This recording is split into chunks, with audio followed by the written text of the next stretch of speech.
All right, so the college football playoffs are here. I want to give you guys my full CFP bracket prediction, round by round, who I have advancing from round one to the quarterfinals to the semifinals to the national championship, and who I have winning it all. In the first round, we got Clemson taking on Texas. I like Clemson to pull off the upset, and I like them to play Arizona in round two. Arizona State, excuse me. And I get that Clemson hasn't really given you much to be confident about when it comes to pulling off this massive upset, especially with this game being played on the road in Austin. But with how wild this college football season has been with so many upsets, I'm expecting for Clemson to play their best football game of the season. Dabo Swinney, he's no stranger to playing in these playoff games. He has the second most CFP wins all time, only second behind Nick Saban. And I just don't trust Quinn Ewers and Steve Sarkisian to get it done in this game. Their best win of the season is against Texas A&M, and they didn't really play their best football. And all year, it just feels like Texas has just been doing enough to skate by. They just been coasting, and you're going up against a Clemson team that in the playoffs, I feel like they're going to flip a switch, and we're going to see them playing a level of football that we didn't see them playing for the majority of the regular season. Next up, I got Ohio State advancing to the second round, beating Tennessee. I like Ohio State to win this game, mainly because Nico Iamaleava, I just feel he's too young to thrive in a hostile environment such as playing in Columbus. Outside of his performance against Vanderbilt, he only has 2 touchdowns to 2 interceptions in all of Tennessee's road games this year. He has not been good on the road.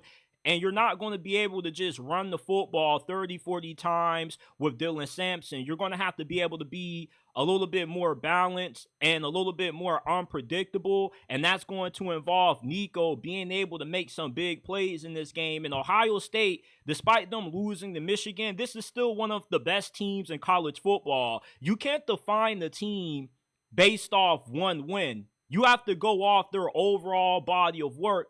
And for Michigan, the game, every time they play Ohio State, that's their Super Bowl.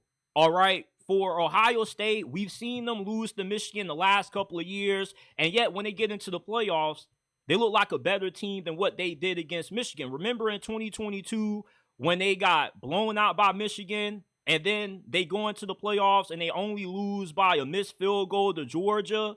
So you can't define Ohio State based off one loss. When you look at their overall body of work this year, barely losing to Oregon, I like them to beat Tennessee. Tennessee has a good team. They got a good defense, but I just don't think they're going to get enough out of Nico to be able to win this game.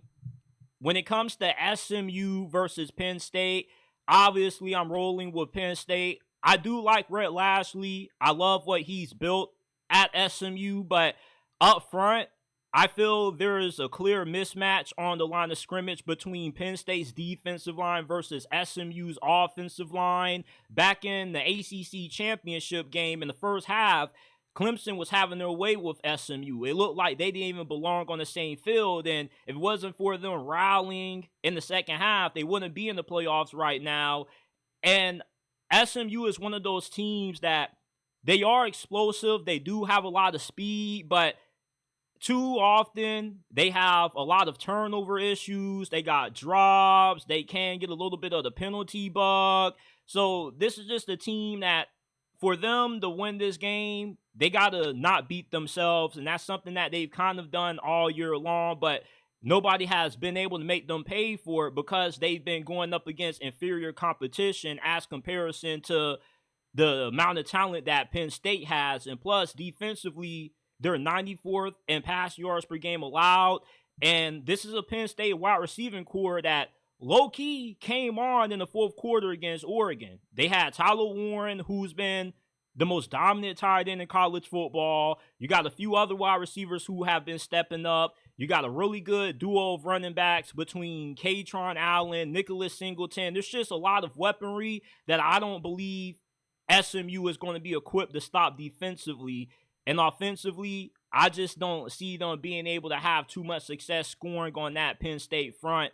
And give me Notre Dame over Indiana. I expect that game to be a blowout. Notre Dame is the most disrespected team that's in the playoffs this year. You can't really give them too much flack for losing to NIU when nearly everybody this season has had an egregious loss. Alabama lost to Oklahoma and Vandy. Ole Miss lost to Kentucky, who is the worst team in the SEC this year, and Florida on the road. It's not about how you start.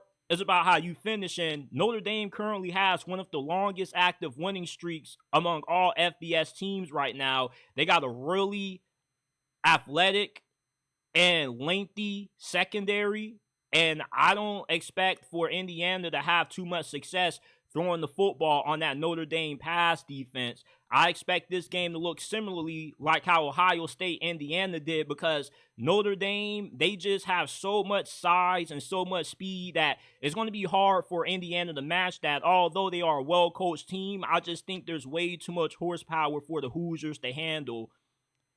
Now, my quarterfinals predictions. Who's going to advance to the Final Four?